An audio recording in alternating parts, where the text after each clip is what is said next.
अस्सलाम वालेकुम, खुश आमदीद कारवानी उर्दू अदब यूट्यूब चैनल पर। तो डियर स्टूडेंट, आज हमारा 9th क्लास का सेकंड लेक्चर है जिसमें हम देखेंगे सूरत तोहा का तारुफ, खुलासा, इल्मी और अमली नुकात पर मुकम्मल तफसील से रोशनी डालेंगे। अगर आप चैनल पर नए हैं तो चैनल को सब्सक्राइब करना मत भूलिएगा और वीडियो अच्छी लगे तो वीडियो को लाइक शेयर भी ज़रूर कीजिएगा।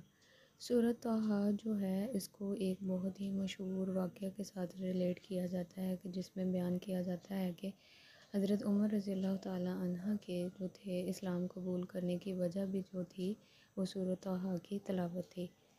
इसका हम तफसील से जायज़ा लेंगे जब हम सूरत तोहा का बाकायदा तौर पर निसाब के मुताबिक जो हमें मवाद दिया गया है उसमें से हम मतालिया करेंगे। तो चले चलते हैं अपनी वीडियो की जानिब। तो शुरू करते हैं सूरत तोहा। सूरत तोहा मक्की सूरत है। इसमें 135 आयात हैं और इसका तारुफ अब देखते हैं। सूरत तोहा इन सूरतों में से है जिनके नाम हरूफ मुक़त्तात पर रखे गए हैं। इस सूरत का आगाज़ हरूफ मुक़त्तात से हुआ है, यानी तोहा से होता है और इसी मुनासबत से इस सूरत का नाम भी तोहा रखा गया है।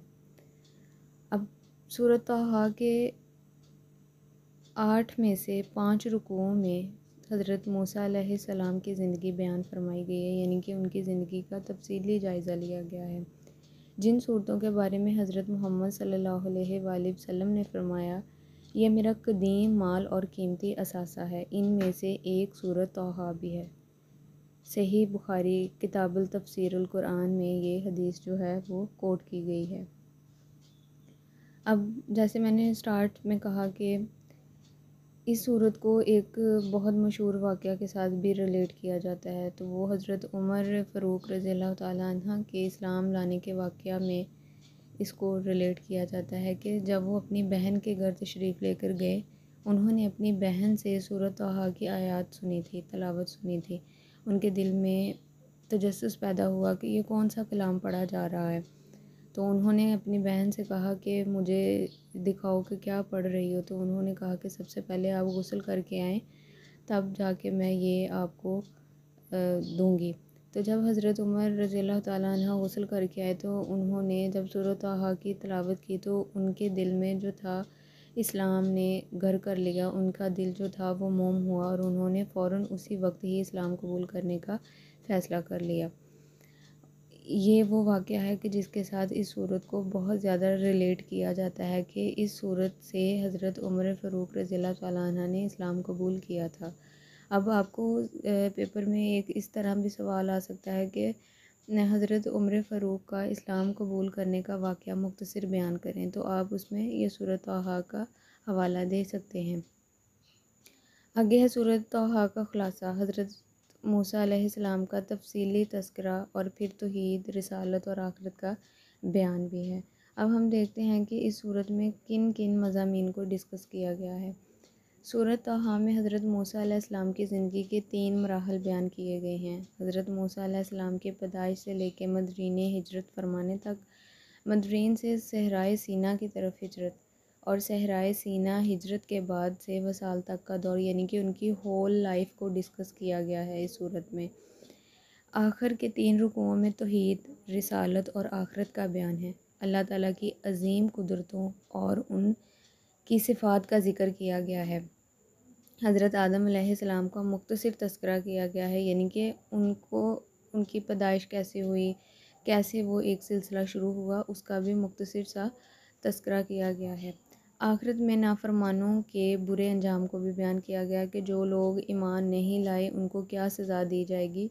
उन बातों को भी इसमें बयान किया गया है। कुरान मजीद का मकाम व मर्तबा बयान करके इससे मुँह मोड़ने की सज़ा बयान की गई है कि कैसे जो लोग थे वो सामने तो कहते थे कि हम ईमान लाए और बाद में पीठ पीछे वो कहते थे कि हम तो अपने बाप दादा की तरह हैं, कि जिन बुतों की वो पूजा करते हैं या जिन चीज़ों को वो फॉलो करते आए हैं हम भी उन्हीं को करेंगे। तो उनको अल्लाह ताला ने क्या उनके लिए क्या सज़ा मुकर्रर की है कि वो खुद को धोखे में रख रहे हैं, ना कि वो किसी और को धोखा दे रहे हैं। तो यहाँ पे जो बयान किया गया है ये कुरान से मुँह मोड़ने वालों की सज़ा भी इसमें बयान की गई है।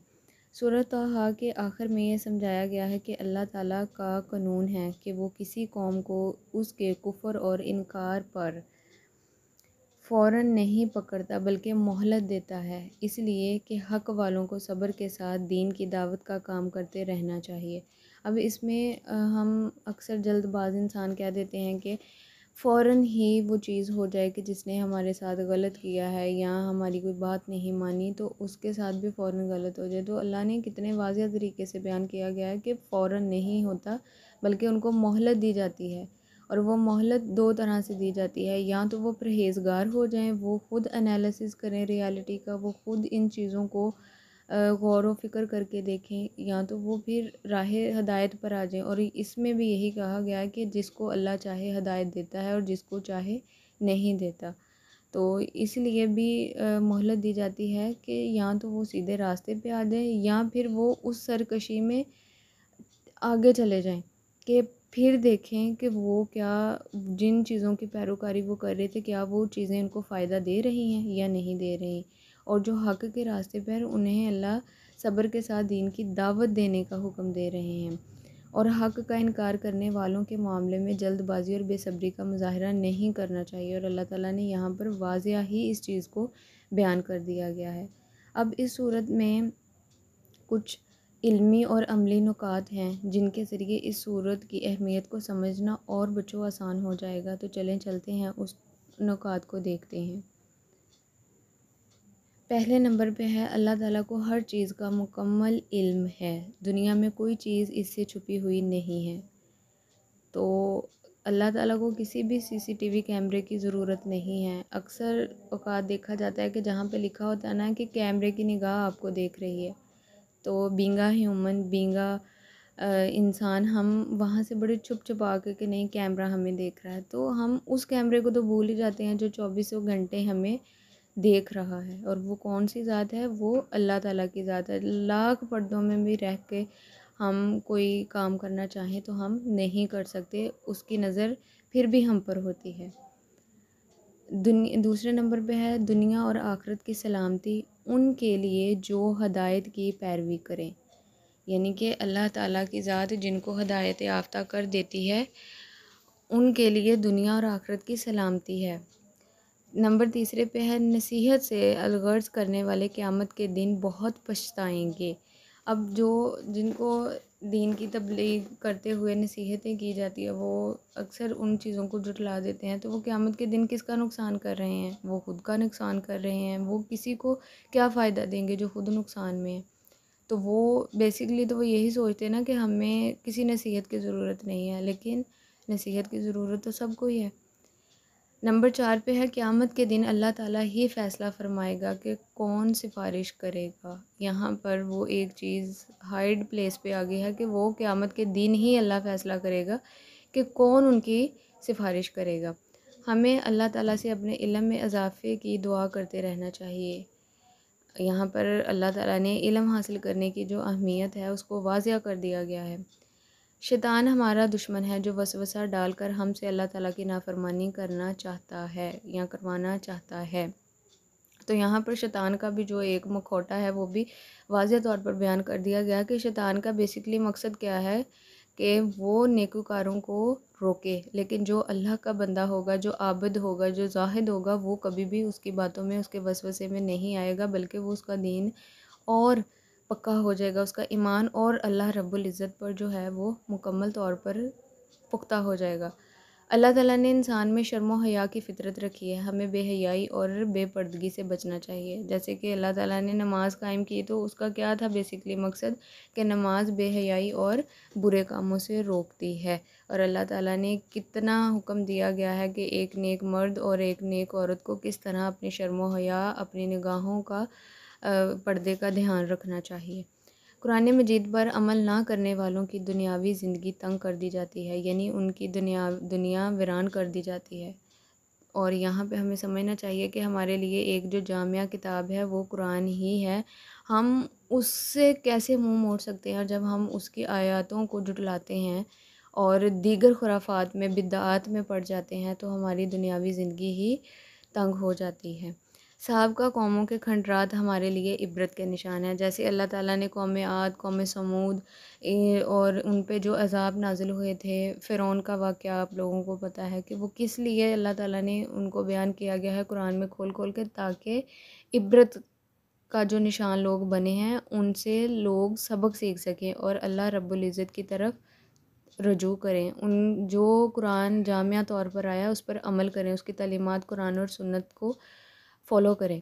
हमें नमाज़ों को वक्त की पाबंदी के साथ अदा करना चाहिए। दुनिया की नेमतें हमारी आजमाइश और इम्तिहान के लिए हैं। अल्लाह ताला ने ये जो दुनियावी आसाइश है कभी देकर अल्लाह ताला की ज़ात आज़मा रही है कि मैं देखूं कि मेरा बंदा सब्र करता है इन नेमतों पर, और कभी लेकर क्या वो सब्र और शुक्र करता है कि जो चीज़ मेरे पास नहीं है, ऐ अल्लाह उसका भी सब्र है मैं करता हूँ कि मेरे लिए वो नहीं बेहतर थी इसलिए ही आपने मुझसे दूर की है। तो यहाँ पर उस चीज़ को बयान किया गया है। आगे हज़रत मोहम्मद सल्लल्लाहु अलैहि वसल्लम का सबसे बड़ा मोजज़ा कुरान मजीद है कि अल्लाह रब्बुल इज़्ज़त ने एक जामिया किताब और तमाम जहानों के लिए उन्हें रहमत लिल आलमीन बनाकर भेजा और उनको इतनी खूबसूरत किताब दी कि जो कि पुरानी तमाम किताबों की तस्दीक करती है और उसमें कोई तब्दीली नहीं है, कोई तरद्दुद नहीं है। कौन कामयाब है, कौन नाकाम है, इसका फ़ैसला क़यामत के दिन होगा और इसका फ़ैसला अमाल की बेस पर अल्लाह रब्बुल इज़्ज़त रोज़े महशर करेगी, जिस दिन कब्रों से मुर्दों को भी उठा लिया जाएगा। उस दिन इस चीज़ का फ़ैसला होगा कि कौन कितना परहेज़गार है और कितना नहीं है। तो dear student, I hope so कि आपको आज का लेक्चर समझ आ गया होगा। अगर इस लेक्चर के रिलेटेड कोई भी आपका क्वेश्चन है, कोई भी कन्फ्यूजन है तो आप कमेंट बॉक्स में लिख सकते हैं। मैं आपको होपफुली कि आपको गाइड कर सकूं। बाकी अपने इल्म के लिए और मेरे लिए भी ज़रूर दुआ कीजिएगा कि अल्लाह रब्बुल इज़्ज़त आपके और मेरे इल्म में इजाफ़ा फ़रमाए और इस इल्म की शम्मा को हम आगे फैला सकें। तो वीडियो अच्छी लगी हो तो चैनल को लाइक, शेयर और सब्सक्राइब ज़रूर कीजिएगा और वीडियो को भी लाइक करना मत भूलिएगा। नेक्स्ट वीडियो तक के लिए खुदा हाफिज़।